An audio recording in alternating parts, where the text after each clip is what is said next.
中共的回收火箭实验成功了，网络上一片欢腾啊！但问题是，这不是老百姓给自己加戏吗？这东西是给你用的吗？而习近平和普京拿这项技术要来对付谁呢？大家好，我是大卫。美西时间7月10号，今天早上中共网络上是一片欢腾，因为他们做了一个火箭回收实验，成功了。我呢想从两个方面给大家聊聊这件事儿。普通老百姓高兴太早了，这东西实际是要对付谁呢？先从技术考量，马斯克的技术呢是两根筷子这么一夹，很先进吧？中共发现这玩意儿太复杂了，因为你要做这件事呢，首先对于火箭本身要重新设计。他想了一个更聪明的办法这聪明打引号，那就是既然你要下来，我来接你，我支张网不就行了吗？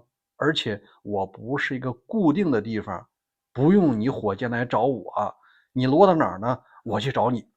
所以它这技术实际上是一个活动的接收船，有一个大网子在那儿等着你下来以后这么一勒。按说这个技术走通了，是人类的一个福音。你看技术本身没问题但更关键的是我们必须横向比较一下，中共实验好了，它要干什么？在讲这个目的之前，先讲一下马斯克的参照系。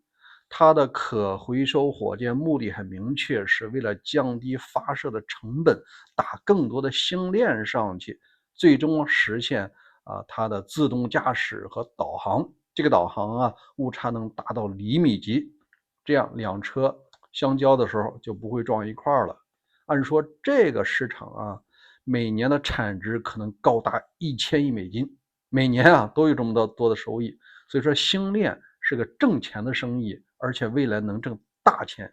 你说中共他能不眼红吗？但你要觉得马斯克就为了每年挣着1000个亿那你还是小看他了。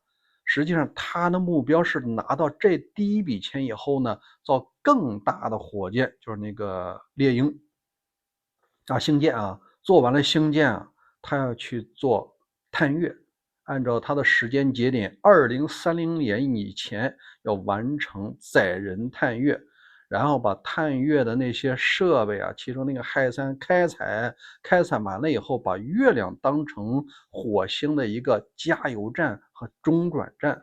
2031年以后他就要发射无人的这个星舰，先在火星上试着落一下，不飞过去几个月了吗？如果顺利落下来了，而且落稳了以后，那可能是20年后再发射有人上去。当然呢，这可能是单程的啥时候回来这很难说了。你看马斯克的目标是星辰大海，但是对于习近平和普京来说，他想不了那么远，他想的是地球的霸权。那我们来看看，除了刚才提到的每年1000亿美金的这个导航定位的物联网自动驾驶的生意之外，其实我在昨天晚上看了一个 PPT， 这是一个保密的流出来的，现在 X 上有，那就是有一个第3届中俄军事技术论坛。这个论坛主要是双方的军事科技人员的一个交流。他们想干什么呢？他们在考虑星链。他说星链不仅仅是一个商业目的，他也为美国国防部打造了一个星盾系统。这个星盾系统实际上就是全天候无死角的一个监控网络天眼。而目前这个中国、俄国都没有这个技术，所以现在呢，他们要利用现在的规则，赶紧抢地盘。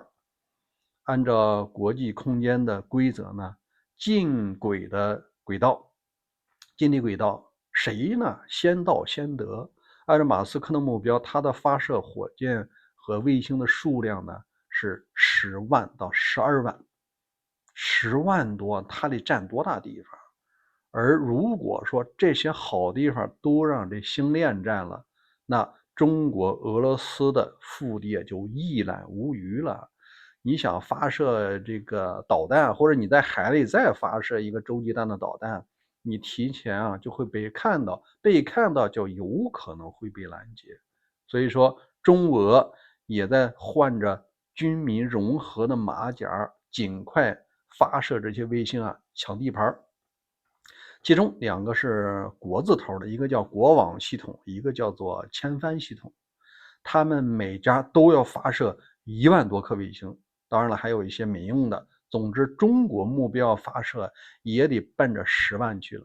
目的很明确，就是把近地轨道尽可能多的抢下来。因为按照政府出手不方便，那就民用先上，你先把这地方占上，先占就先得。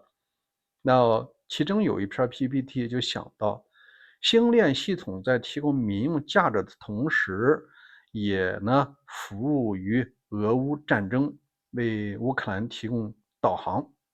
为什么现在一炸一个准呢？无论是俄罗斯腹地的炼油厂还是什么油田，很简单你在哪儿，它星链给你提供导航。所以说，无论是普京还是习近平，就想着一招，我们要在太空中除了占地盘之外，就是我要建立这种威慑手段。它尤其提供了3种。第一种呢叫做物理打击，要么是卫星我撞你的卫星，要么呢我是发射这个弹药打掉你的卫星。第二个叫电磁干扰，就是我飞在你旁边把你干扰，失去导航的能力。第3个呢是我飞到你旁边，给你这个远程植入病毒。当然这个可能技术上比较难它的目的很明确，你美国不是要打造这种全天候的卫星吗？我就把你的眼睛戳瞎了，看你还能不能看到我发射导弹。你看，我们横向比较一下，中共和俄罗斯，他憋着坏呢，仍然是要实现这个太空的霸权，服务于他地面战争的优势。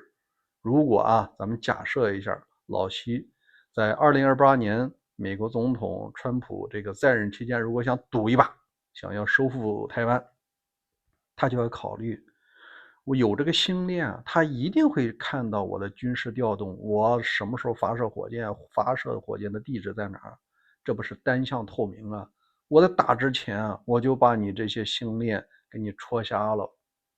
即使现在不干，但是我要掌握这种能力，这样打起仗来的时候呢，他认为像老川这样的人就会塌口，就会认怂。当然了，这件事咱们是拭目以待吧。最后有个朋友也问我说，如果上天飞行着有10几万颗的小卫星，它会不会掉下来砸到人呢？安全吗？这东西？我特地去看了一下，现在的卫星它都有这种自毁的设计，它本身就是铝合金的，有的是铜，有的是复合材料，不再是个不锈钢的铁疙瘩。因为铝合金的熔点是660度，铜是1000多度，也就是讲，近地轨道它在坠落地球的过程中，这半小时的时间绝对让它会气化烧成粉末，大家完全不用担心这星链掉下来砸到人。好吧，今天就聊到这儿。关于这件事儿您怎么看？欢迎在留言区留言，咱们下期再会。